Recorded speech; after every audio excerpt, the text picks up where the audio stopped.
and welcome to this tutorial on exploratory data analysis or EDA. In this tutorial, we are going to take raw data and gradually turn it into meaningful insights. I don't want you to use this tutorial as just collection of Python commands or charts. The goal is to understand the thinking process behind EDA. We will work for this tutorial with the Netflix dataset, Netflix TV shows and movies dataset, and we'll use Python, Pandas, Matplotlib, and Seaborn.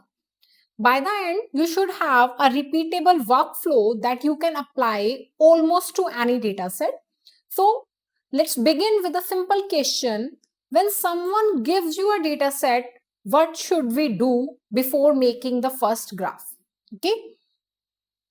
So this slide basically captures the central idea of the entire tutorial. On one side, we have this raw data, which is thousands of rows and columns. Okay. So raw data is simply a collection of observations. It contains rows, columns, but the numbers, categories, they don't automatically tells us what they mean. Okay. On the other side, we have a meaningful insight. So EDA is a bridge between these two. Okay. So we inspect the data, we understand its structure, identify the problems, clean it carefully, explore individual variables, we study relationships and trends, we investigate unusual observations if any, and we finally communicate what we learned. Okay. So there is one sentence on the slide that I want you to understand. The goal is not more graphs. The goal is better understanding. A graph is only useful when it helps us answer a question. Otherwise, it is just a piece of decoration. Okay. So here is a journey that we will follow. We will begin by understanding the data set. Okay. Then we check our data, we explore it, and we visualize some patterns, investigate them, discover any anomalies, and communicate any observations or our findings. So consider these steps as a loop rather than a one-way road. We may discover something while visualizing and may go back again to cleaning or something. We may see an unusual value and we want to investigate the original record. We may answer one question and immediately create another. So EDA is exploratory by nature. So one data set can support many investigations, but every question gives another way to look at the same data.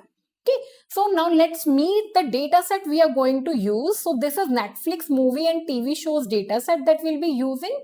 So look at the sample rows. We have variables such as titles, show ID, type, director, country, rating, year, cast, release year, duration, listed genres, and all those. Before we write any code, there's one important question. What does one row represent? Okay, here one row represents one Netflix title. That means if we count rows, we are going to count titles. We are not counting viewers. We are not counting subscribers, revenue, or any popularity. This is very fundamental EDA concept. The unit of analysis determines what are the calculations, which actually means, and notice that different columns have different types of data. Okay, different types of info. Some are categorical, some are text, some are numbers, some are dates. So different data types means different analytical approaches. Now let's open our Google Colab and open our notebook. Now I'm in Google Colab. So the first command before we start analyzing anything, we need to prepare our Python environment. Okay, the first command starts with the exclamation sign. In Google Colab, an exclamation mark allows us to execute a shell command directly from the notebook. Okay, here we are installing Kaggle Hub. The -Q here means quiet mode, so Colab doesn't print unnecessary installation details. Next, we import our libraries. So OS libraries gives us operating system utilities, particularly useful for working with file paths. Okay, Globe help us finding files using patterns. Okay, I'll explain this one carefully because it is very useful when working with downloaded datasets. NumPy is important and it is imported as NP. It provides numerical operations. Then Pandas is imported for data analysis. We use it for data frames, filtering, grouping, missing values, and transformation. Matplotlib's PyPlot module will be using it to control the figures, labels, titles. Seaborn is imported to give us convenient statistical visualization functions. Okay, the next two lines change how Panda displays columns and long text. Okay, so these are the set options.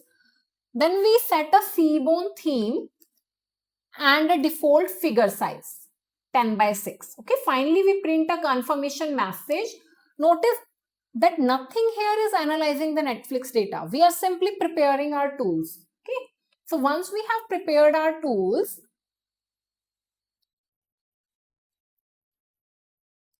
let us see, can we trust our data first? Now we reach the first real analytical stage, which is data quality. A data set can look perfectly normal and still contain problems. We may have missing values. We may have duplicate records. Okay, we may have wrong data types. Okay, categories may be written inconsistently, and we may have values that look unusual or impossible. So this slide asks a simple question: can we trust our data? The answers should never be assumed. Before drawing conclusions, we inspect the evidence. So let's load our data set first and then examine its structure. Now we load our data set. We use Kaggle Hub rather than hard coding a local path. So dataset underscore directory, it stores the location returned by Kaggle Hub after downloading the dataset. Okay. Now we use globe.glob here. This deserves special attention. So globe is basically a Python module for finding the file names. Okay.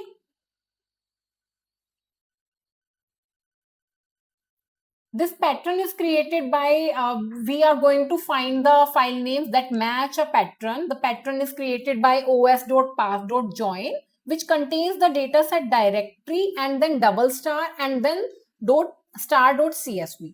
Double star here, this double star here means any file name as long as it ends with CSV. Okay, so it helps us search through subfolders. This double star, it helps us search through subfolders, and the recursive is equal to true.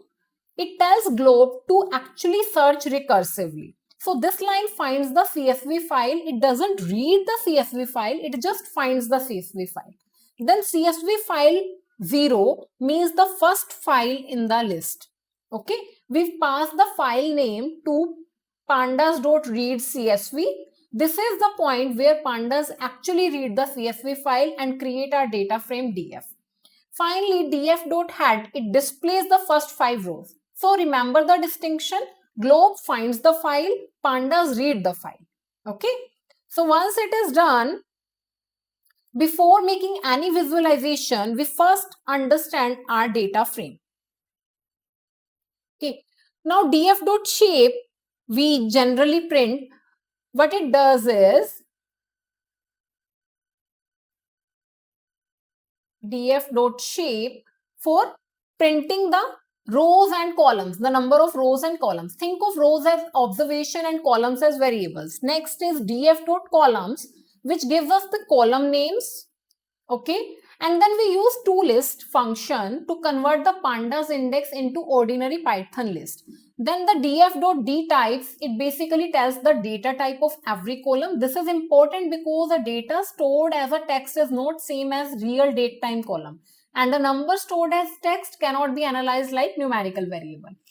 Then we displaced first 5 rows again. This gives us basic data profile before we start asking analytical questions. Okay, so these are the first 5 rows. So it gives us show ID, type, title, director, cast, country, date added, release year, rating, duration, where it is listed in, and its description. Okay. Now we inspect the data quality.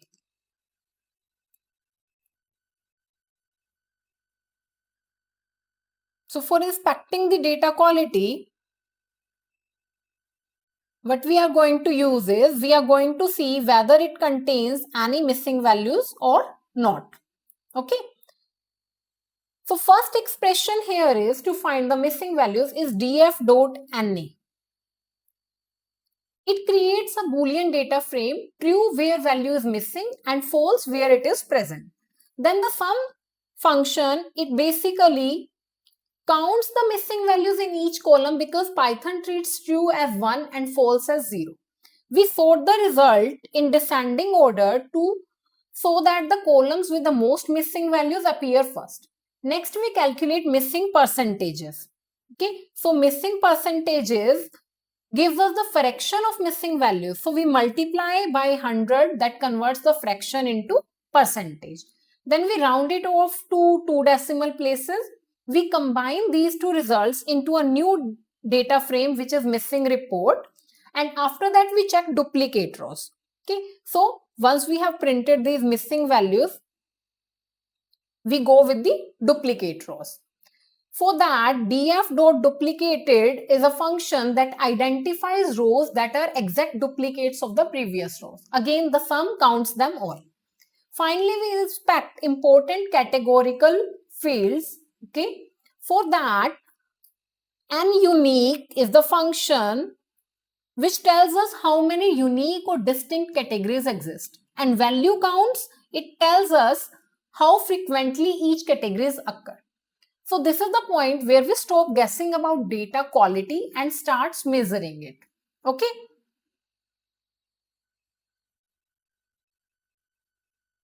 This slide shows the central cleaning dilemma. Should we drop the missing values or should we fill them?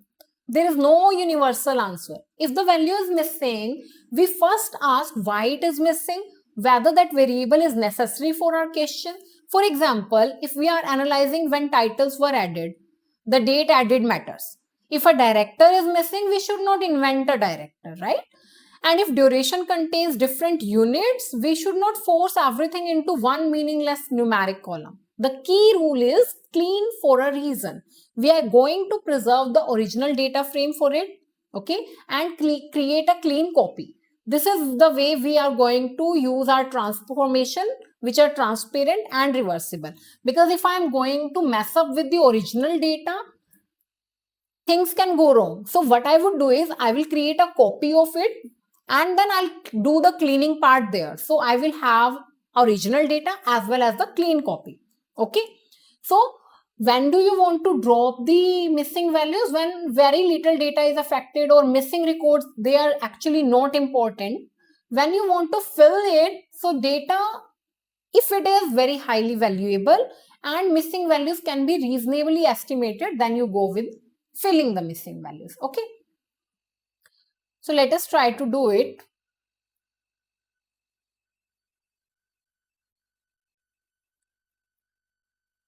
So first line, here we create a copy of our data frame, original data frame, which is now clean. The name is clean. So this is actually a very good habit. We don't want to destroy our row data. Then we store the number of rows before cleaning. Okay. Then drop duplicates, remove the exact duplicate rows. Afterwards, we compare the old length with the new length and then print how many duplicates were removed. Okay. So we can see how many duplicate rows were removed. Then we pass date added. Okay. So pd.datetime, to date time here. pd.toDateTime, it converts text into date time representation. The argument error is equal to coerce is important here. If the value cannot be converted, pandas does not crash. Instead, it converts the invalid value into a missing date time value. Then we standardize the text fields. Okay. As type string makes a column a string type, and str.strip, it removes unnecessary spaces around the values. Finally, we convert release year into a meaningful and a valid one. So how we are going to do that is, we are going to convert it to numeric value using two numeric functions. Again, errors is equal to coerce means invalid values become missing rather than causing the entire operation to fail. The last line, clean.info, it gives us the structural summary. So this is the targeted cleaning. We change only what we understand and need. Okay. So here, because 0 rows, duplicate rows were there, no one was removed. Okay. And then now it shows how many, the complete summary of the data. Now let's make that limited missing value decision. So there is no universal best answer to missing values, whether we should drop or fill. Here what we are going to do is we will create analysis data frame as another copy. Okay, here we have done another copy. For country and rating, we replace missing values with the category unknown. Okay, so we will fill that with unknown for two columns, country and ratings. Why use the word unknown instead of 0? Because 0 would simply imply a numerical meaning that does not exist. Okay. Unknown explicitly communicates that the value was not available. But notice that we are not filling every missing value in the data set. We are making a decision only where it makes sense for descriptive analysis. This is an important principle. Missing value treatment is driven by variable and analytical question. Okay. So this is what we have done now. We will again try to print how many missing values are there by sorting them from the order and printing the first 15 values. Okay.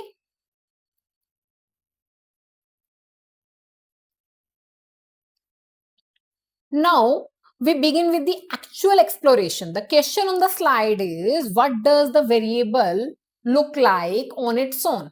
Okay, so this is univariate analysis. For categorical variables, frequency counts are often the first step. Let us take maybe the type variable. Our question is how many movies and how many TV shows are represented.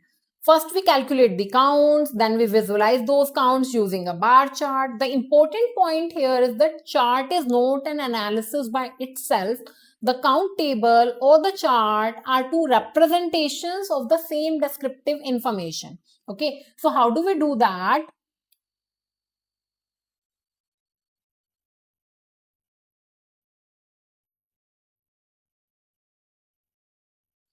So we use value counts.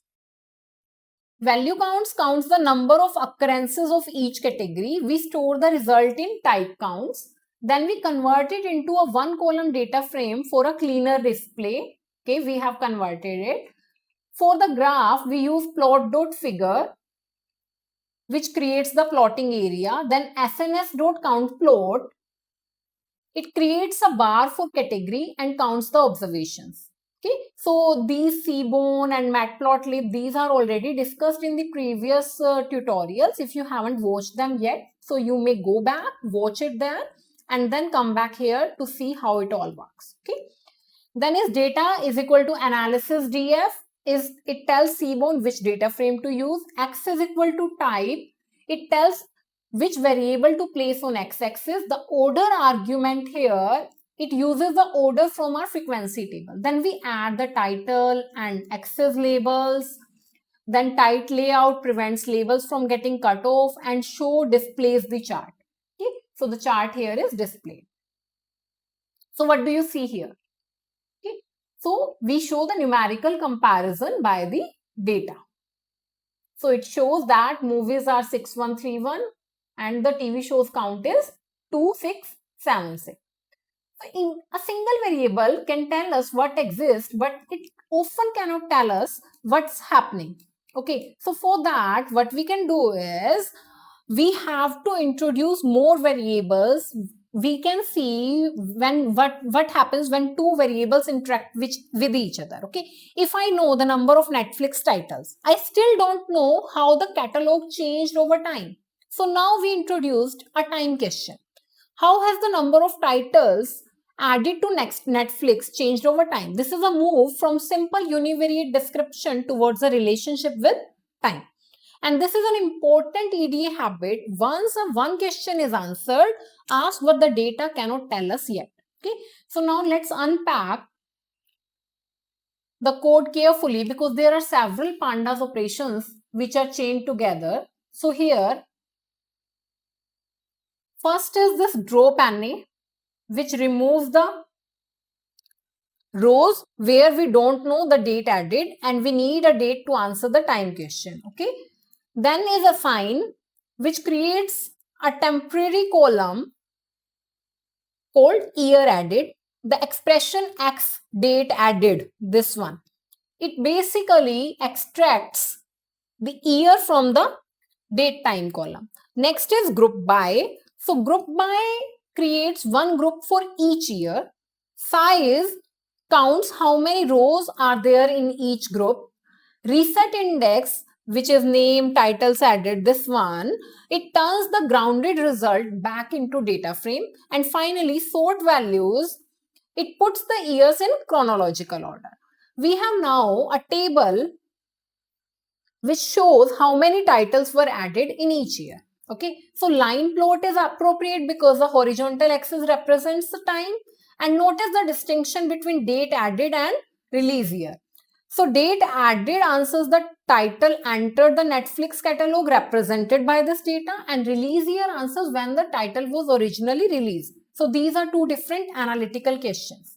Okay, so we have plotted it in a table and a chart. So this is kind of line chart. What do you observe from here? So we can see that this trend, and it basically says the number of movies added after 26, like they were more than what added before it. Okay. Now let's go back here, and we need to understand a data scientist doesn't begin by asking which graph should I make. The better question is, what do I want to know? The chart should be a consequence of a question. For example, which type of content dominates? Okay. Have the number of additions changed over time or not? Which country appears most often? Are movies and TV shows distributed differently across the ratings? Or many other questions like what can be unusual values telling us. So once we have the question, choosing the chart becomes much easier. So from this point onward, I want you to think the question first, code second, visualize third, and interpret fourth. Okay. So now we turn back into a structured investigation, which is hypothesis driven investigation. Okay. So what type of content dominates? This is my first question. Second is, has Netflix added more content in the recent years?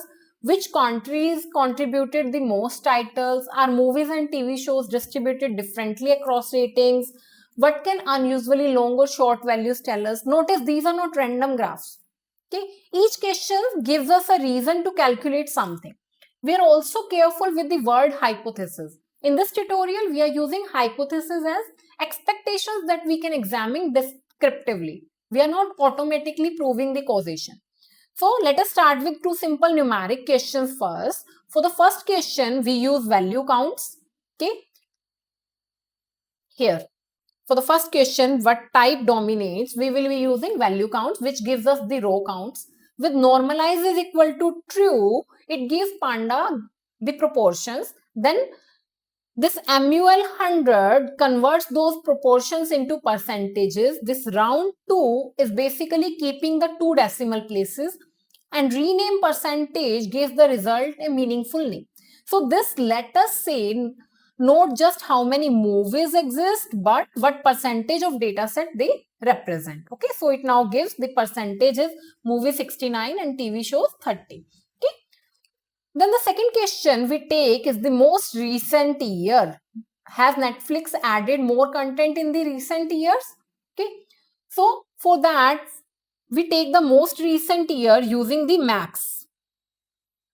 So this is the max function. Then we subtract 5 and filter the data frame using a Boolean condition. This gives us a recent multi-year window.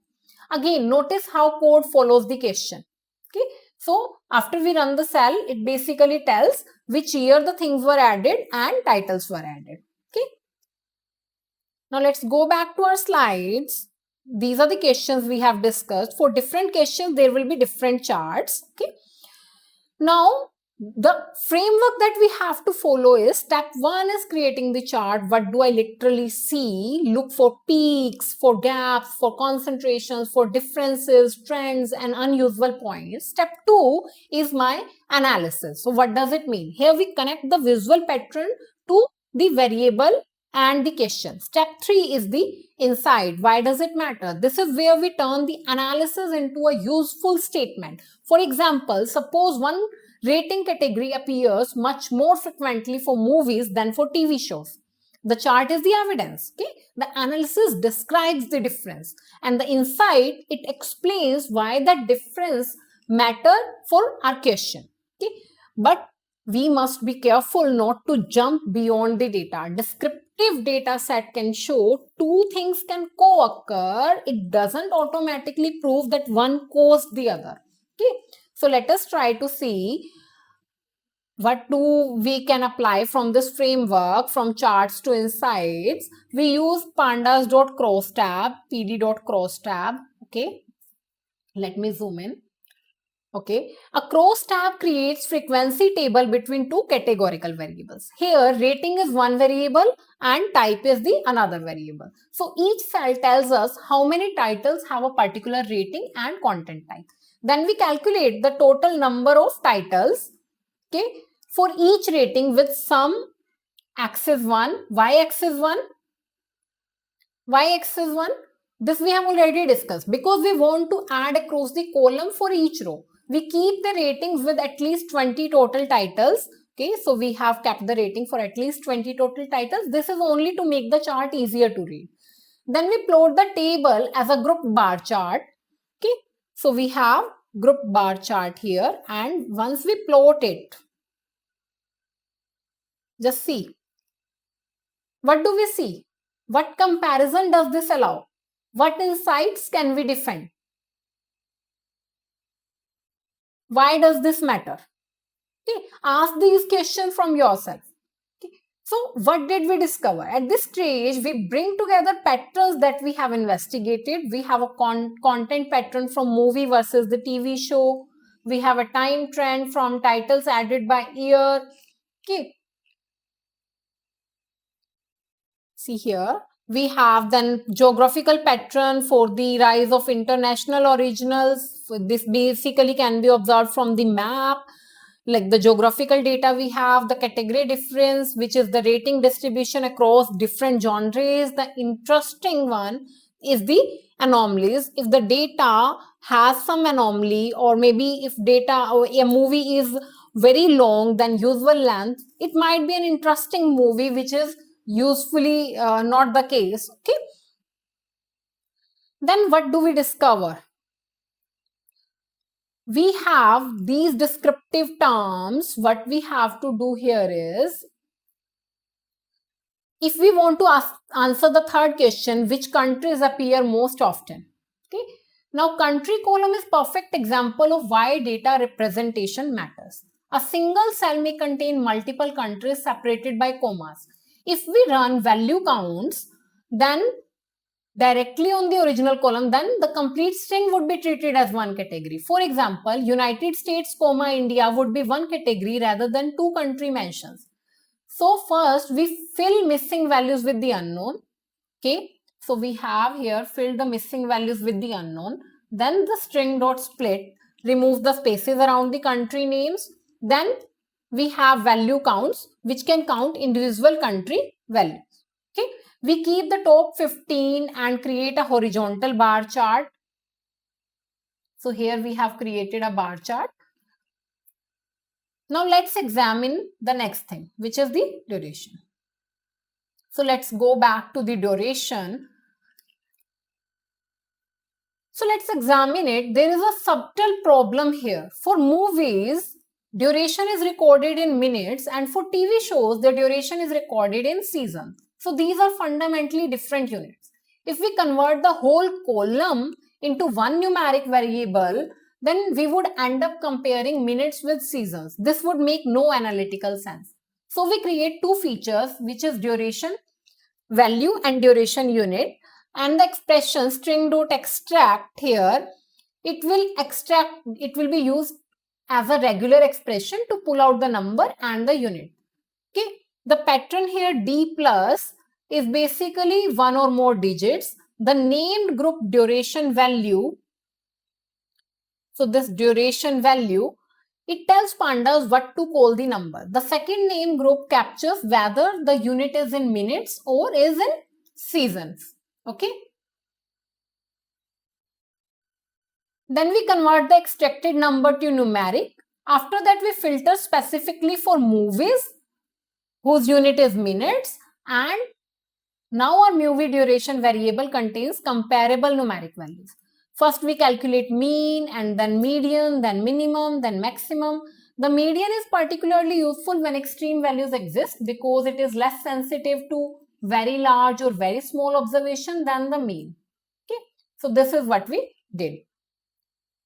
Now, extracted columns are showing many statistics. So it is, if you look clearly, for movies, the duration is shown in minutes. For TV shows, the duration is in seasons. Okay. So it has new two columns, duration value and duration unit. So movie duration is mean, medium, minimum, maximum. This is what we have discussed. Now we come to outliers. An outlier is an observation that looks unusual compared to the rest of the data. But an unusual value is not automatically an error.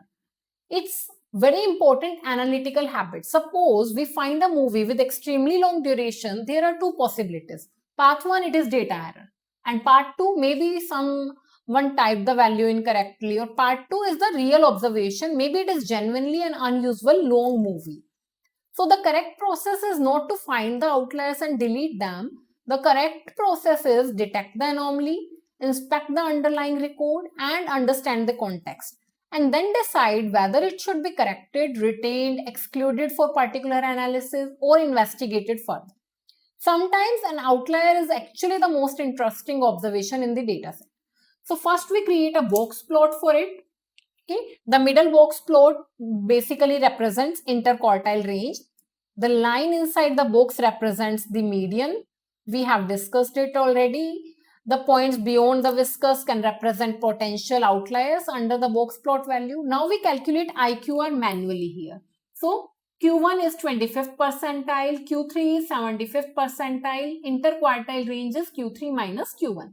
Then the common upper outlier threshold is Q3 plus 1.5 times the IQR. So we filter the data frame for movies above that threshold. Okay. And importantly, we display the actual records. We are investigating the observation rather than deleting them. This is what makes EDA rather than automatic cleaning.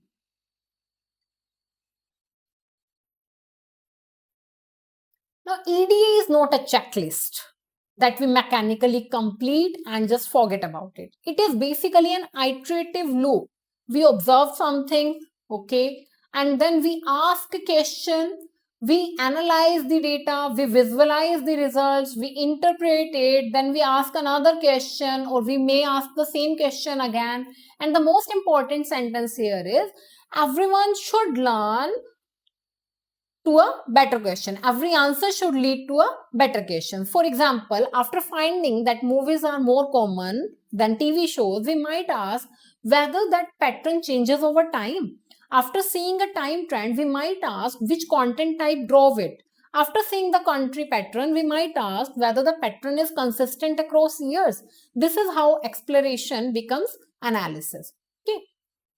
Now, we're going to create a compact dashboard. So this is the box plot we did. We are going to create a compact dashboard. The purpose of this dashboard is not to replace the previous analysis. It is to summarize several complementary views in one place. Okay. For that, we are using subplots of size 2 by 2, which creates 4 plotting areas arranged as 2 rows and 2 columns. The first chart shows the content type. Okay. The second chart shows titles added over time. Third one for most common ratings, and fourth one for distribution of movie duration. Note that AX argument in each seaborn function. It tells seaborn which subplot to draw on. Okay, so this is the axis. It will tell which subplot to draw on.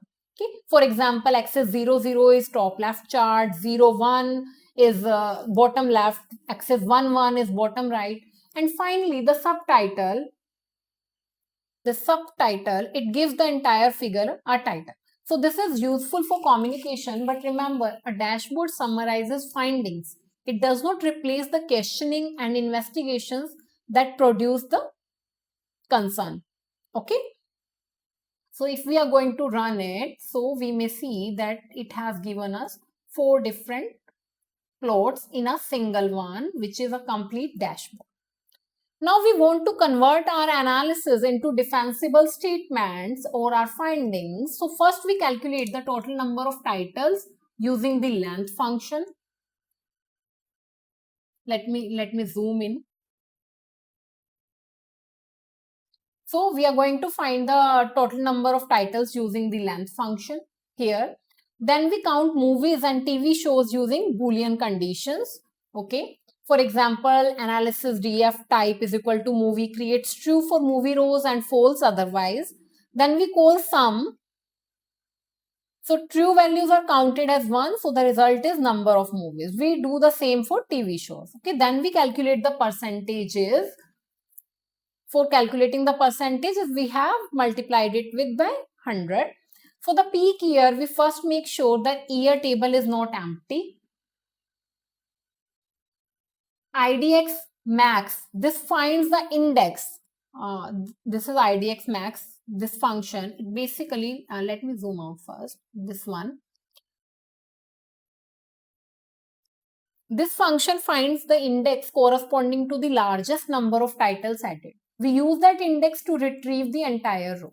Finally, we report the median movie duration and number of movies with usable duration information. So this cell is useful for turning visual impressions into numbers that we can confidently use in a narration.